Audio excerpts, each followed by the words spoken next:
George's Marvellous Medicine by Roald Dahl. Chapter 7. Grandma Gets the Medicine. Grandma sat hunched in her chair by the window. The wicked little eyes followed George closely as he crossed the room towards her. "You're late," she snapped. "I don't think I am, Grandma." "Don't interrupt me in the middle of a sentence," she shouted. "But you'd finished your sentence, Grandma." "There you go again," she cried. "Always interrupting and arguing. You really are a tiresome little boy, aren't you? What's the time?"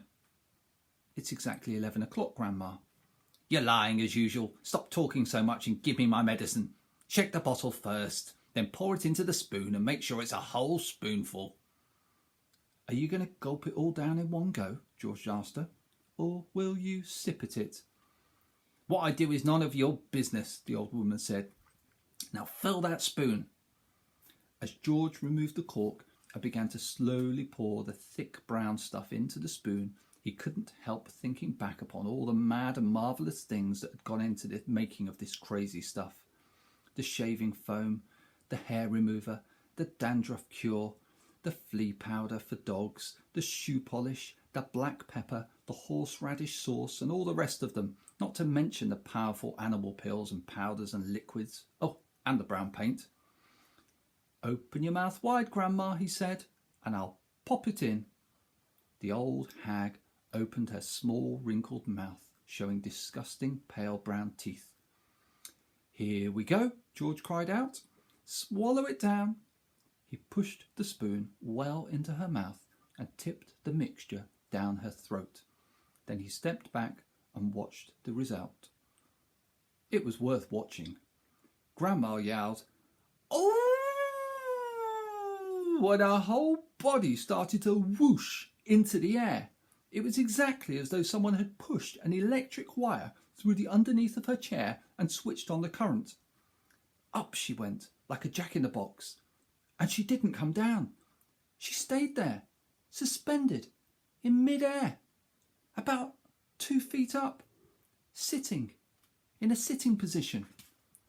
But rigid now, frozen, quivering, her eyes bulging, the hair standing up on end. "Is something wrong, Grandma?" George asked her politely. "Are you all right?" Suspended up there in space, the old girl was beyond speaking. The shock that George's marvellous mixture had given her must have been too tremendous. You'd have thought she'd swallowed a red-hot poker, the way she took off from the chair.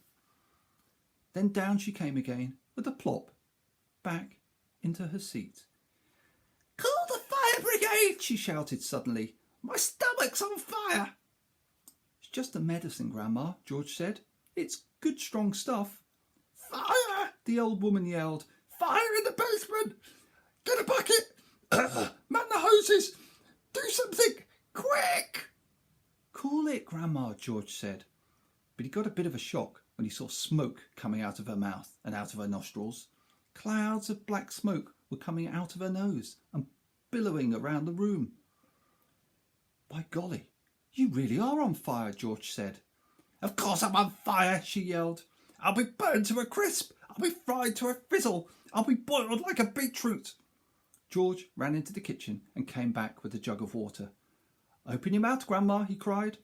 He could hardly see her for the smoke, but he managed to pour half a jugful down her throat. A sizzling sound, the kind you get if you hold a frying pan under the cold tap, came up from deep down in Grandma's stomach. The old hag bucked and shied and snorted. She gasped and gurgled. Spouts of water came shooting out of her, and the smoke cleared away. "The fire is out," George announced proudly. "You'll be all right now, Grandma." "All right," she yelled. "Who's all right? There's Jackie jumpers in my tummy. There's squigglies in my belly. There's bangers in my bottom." She began bouncing up and down on the chair. Quite obviously, she was not comfortable. "You'll find it's doing you a lot of good, that medicine, Grandma," George said. "Good?" she screamed. "Doing me good? It's killing me!" Then she began to bulge. She was swelling. She was puffing up all over. Someone was pumping her up. That's how it looked. Was she going to explode? Her face was turning from purple to green. But wait, she had a puncture somewhere.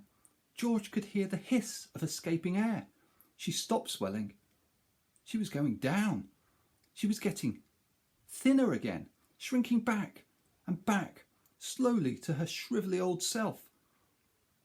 "How's things, Grandma?" George asked. No answer. Then a funny thing happened. Grandma's body gave a sudden sharp twist and a sudden sharp jerk, and she flipped herself clear of the chair and landed neatly on her 2 feet on the carpet. "That's terrific, Grandma," George cried. "You haven't stood up like that for years. Look at you. You're standing up all on your own, and you're not even using a stick." Grandma didn't even hear him.